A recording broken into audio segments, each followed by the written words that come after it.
Meus queridos irmãos, vamos ficar em pé nesse momento, abrir nossas Bíblias. Evangelho segundo Lucas, capítulo 15.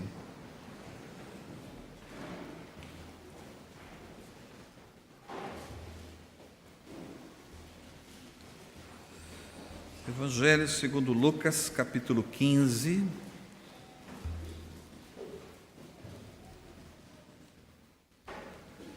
Os dois primeiros versículos e depois do versículo 8 até o 10.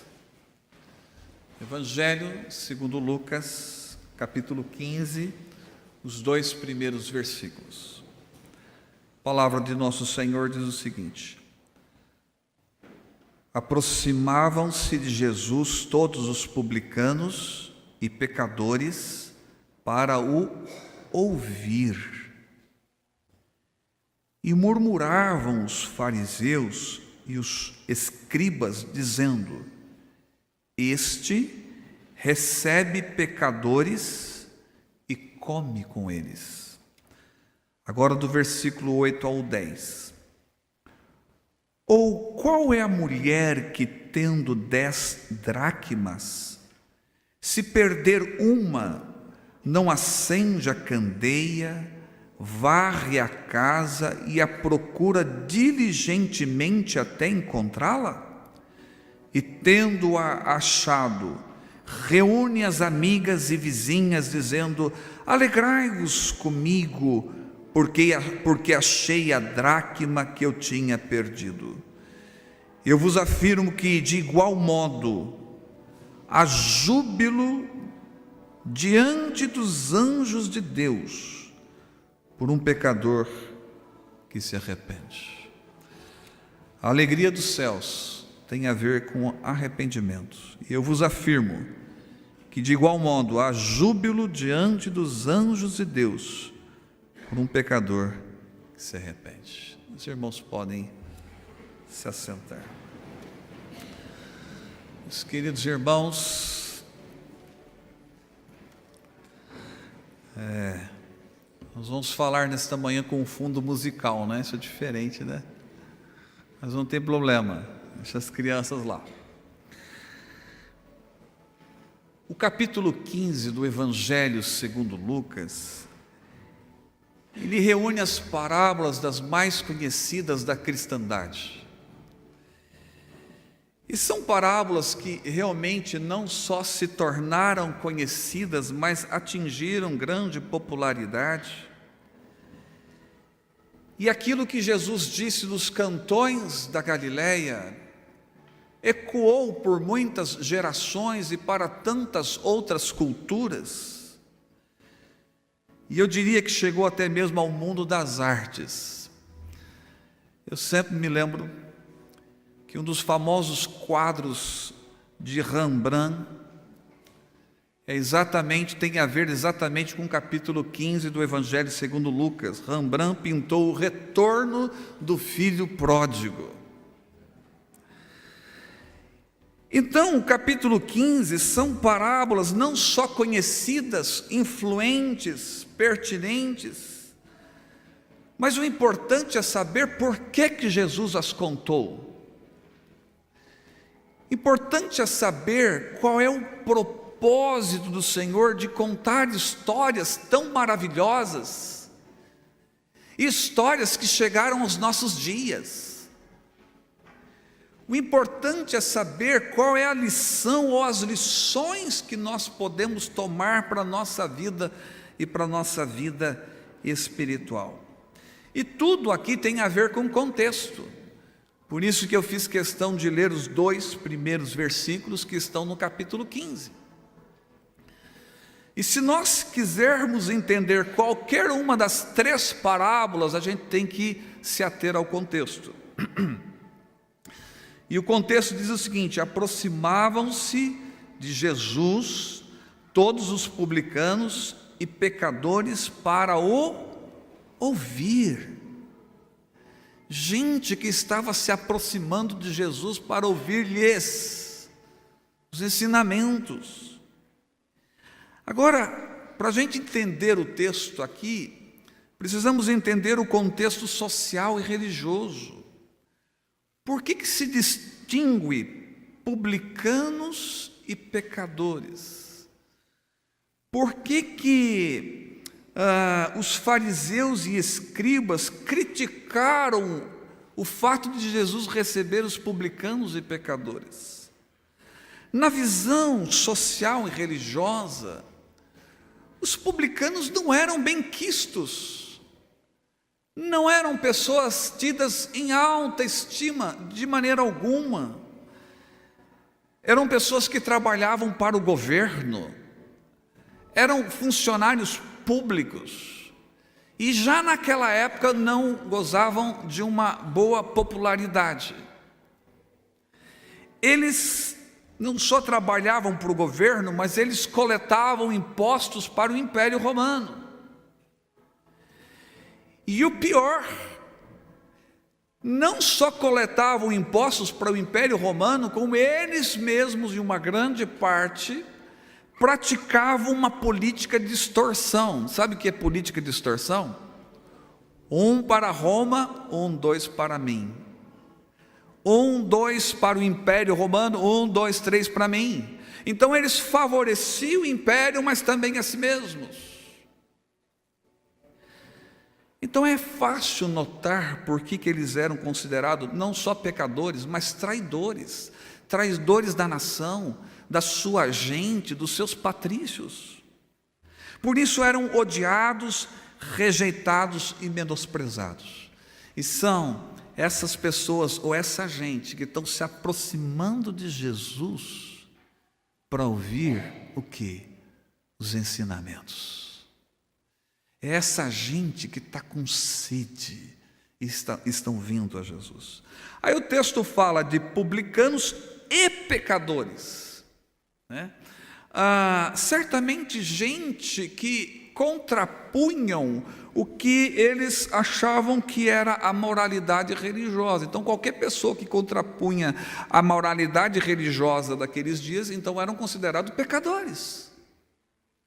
Os pecadores eram aqueles que de uma certa maneira tinham uma vida incompatível com a ortodoxia judaizante, aquilo que os religiosos diziam ser correto, então tinha que andar na linha. Qualquer pessoa que não andasse dentro daquela ortodoxia judaizante era considerada pecador. Então o texto está dizendo o seguinte, que publicanos, pessoas odiadas, rejeitadas, enjeitadas, e pecadores estavam se aproximando de Jesus para ouvir. E o texto diz que os escribas e os fariseus, que formam uma classe de religiosos, eles estão censurando Jesus. Mas estão censurando Jesus por quê? Porque Ele é bom? Porque há compaixão? Porque há misericórdia? Por que eles estão censurando Jesus? E eles censuram a aproximação de pecadores e publicanos. Eles estão censurando o fato de Jesus permitir que eles se aproximem e tenham um relacionamento com o Senhor de toda a graça, do Deus Todo-Poderoso. E eu quero dizer para os irmãos que não era a primeira vez que eles fazem isso. Uma vez Jesus foi convidado a um banquete na casa de um ex-publicano, Mateus, um seguidor de Jesus, e mais tarde eleito um dos seus apóstolos, Mateus, o publicano. Naquela ocasião, Mateus deu um banquete e chamou outros publicanos, e Jesus foi. Jesus foi se banquetear na casa de Mateus, e novamente veio a censura por parte dos religiosos daquela época. E qual foi a resposta que Jesus deu? Quem é que precisa de ajuda? Quem é que precisa de médico? Não são aqueles que estão doentes? Foi essa a resposta que Jesus deu. Quem está bem de saúde não precisa de remédio, não precisa de médico, mas quem está doente. E naquele contexto Jesus disse: eu vim chamar o que? pecadores ao quê? Ao arrependimento. Jesus está dizendo o seguinte: eu vim chamar pessoas para mudar de vida. Eu vim chamar ovelhas para ter uma experiência de mudança. Eu vim chamar pessoas para experimentar o que é a graça de Deus. E foi nesse contexto sobre arrependimento, então, que surge as 3 parábolas belíssimas da parte de Jesus. E ele começa a contar. Um homem tinha umas ovelhas. Uma dessas ovelhas se extraviou. Ovelhinha é um animal tolo. De repente se enveredou por caminhos diferentes. Talvez se enroscou em algum arbusto. E Jesus está contando isso, e as pessoas no contexto da Palestina estão entendendo o que Jesus está dizendo. E é possível que aquele pastor então que deixa as ovelhinhas e vai atrás daquela que perdeu, talvez traga no colo uma ovelhinha toda suja, quem sabe manchada ou salpicada de sangue. Mas quando ele chega na sua casa, ele compartilha com seus amigos, seus companheiros: olha a minha ovelhinha que eu achei, alegrem-se comigo. Ela estava perdida, mas eu consegui encontrá-la. Essa é uma história que Jesus contou, belíssima história. Depois ele conta a história de uma mulher que tinha algumas poucas moedas, perde uma moeda dentro de casa, e vai encontrar uma moeda dentro de casa. Pode ser que se extraviou por algum canto ali. Como é que acha? Ela procura, e quando ela encontra, ela compartilha com as suas amigas, com as suas companheiras: eu achei a minha pequena moeda, alegrem-se comigo. E depois Jesus conta uma parábola que é o ápice de um filho perdido. E aí já não é mais um animalzinho e nem algo que é de valor monetário, mas é algo que não tem valor, que é a pessoa humana. E quando a gente fala de filho, daquele que tem o sangue da gente, a coisa muda. E aí Jesus conta a história de um homem que perdeu o seu filho. E quando esse filho que andou por caminhos tortuosos se arrepende e volta para a casa do pai, o que ele diz para os empregados, para toda a família? Alegrem-se comigo, tenham alegria. Por quê? Porque ele estava perdido e foi achado. 3 parábolas, falando de coisas que foram perdidas e achadas numa ascendência. Porque ovelha, você pode comprar outra. Moeda, você trabalha e ganha outra. Mas e filho? Aristóteles dizia o seguinte: aquilo que tem valor pode ser substituído por outra coisa que tem valor. Você vai e compra, acabou. Mas aquilo que não tem valor tem dignidade. E esse é o ápice. Por que Jesus contou 3 parábolas das mais conhecidas para a cristandade? Para mostrar o seguinte: que tal como a alegria daquele homem que encontrou a sua ovelhinha, tal como a alegria daquela mulher que encontrou a sua moeda, e tal como a alegria de um homem que recupera o seu próprio filho, ele diz: a mesma alegria há entre os anjos de Deus por um pecador que se arrepende, por gente que vem e se aproxima de Jesus para ouvir os ensinamentos, por gente que tem uma experiência do que é sentir a graça de Deus, por gente que agora vai entender a obra de Cristo na cruz do Calvário. E Jesus diz no versículo de número 10: eu vos afirmo que de igual modo há júbilo diante dos anjos de Deus por um pecador que se arrepende. A alegria dos céus tem a ver com arrependimento, tem a ver com a nossa vida e a nossa relação com Deus. Eu quero me deter um pouquinho nessa parábola da mulher que perde as moedas. O texto diz que tinha uma mulher que tinha 10 dracmas. Uma dracma grega é o salário de um dia de trabalho. Se ela tinha 10 moedas, o que se deduz disso? Que ela não tinha nenhuma grande fortuna. Possivelmente fosse a economia de uma mulher o quê? Pobre. A situação de uma mulher no primeiro século era terrível. Jesus está dizendo, havia uma mulher simples, pobre, que perde uma moeda. Talvez para nós, para você, perder uma moeda não faz a mínima diferença, a menos que seja de ouro. Talvez não faça diferença na sua vida, na minha vida, a menos que você perca na hora de pagar a passagem do ônibus. Aí ele vai parar o ônibus e mandar você descer. Mas a moeda não vai fazer falta para a gente. Mas se tratando de uma mulher pobre no primeiro século, ela se esforça, ela acende o candeeiro, ela varre a casa, ela procura com insistência, porque é importante para ela. E os ouvintes de Jesus estão entendendo o que Jesus está dizendo. É verdade que à luz dos nossos dias essa história pode perder uma certa intensidade. Por quê? Primeiro, que a moeda não vai fazer diferença para você. Segundo, que nós temos luz elétrica na nossa casa. E se acabar a energia, você liga a luz do celular. Então talvez haja uma perda aí da intensidade.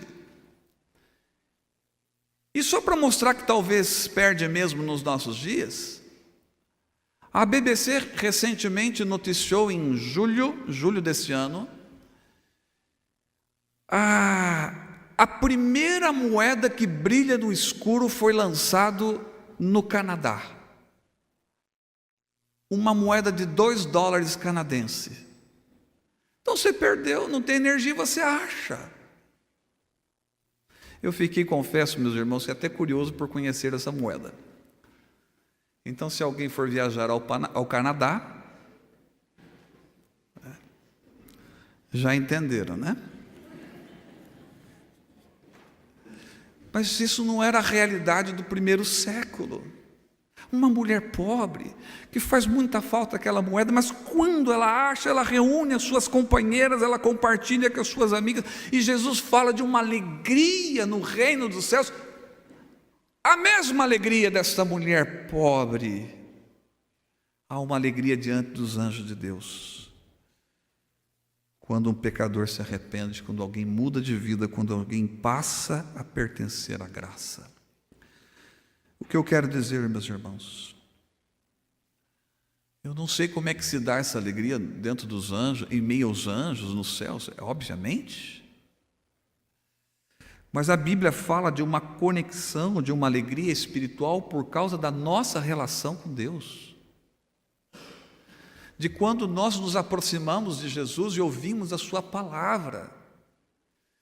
Quando Deus fala com a gente, quando você começa a sentir no seu coração arder, quando você percebe que alguma coisa está te incomodando à luz da palavra de Deus, é Deus agindo com a sua graça sobre nós, fazendo-nos o quê? Muda.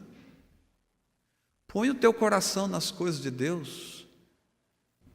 Humilhe-se perante o Senhor, o texto que nós lemos da liturgia.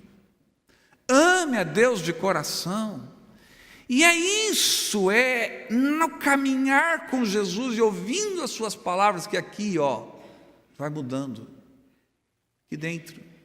Vai mudando os nossos conceitos, os nossos posicionamentos. Eu creio que vocês estão talvez até cansados de saber que a palavra arrependimento na língua original do Novo Testamento é muito interessante, porque ela é formada de duas outras palavrinhas, a palavrinha mudança e a palavrinha mente. Quando você junta as duas palavras em grego, dá a palavra arrependimento, né? Arrependimento é algo que começa a mudar. Muda a nossa mente, muda o nosso coração.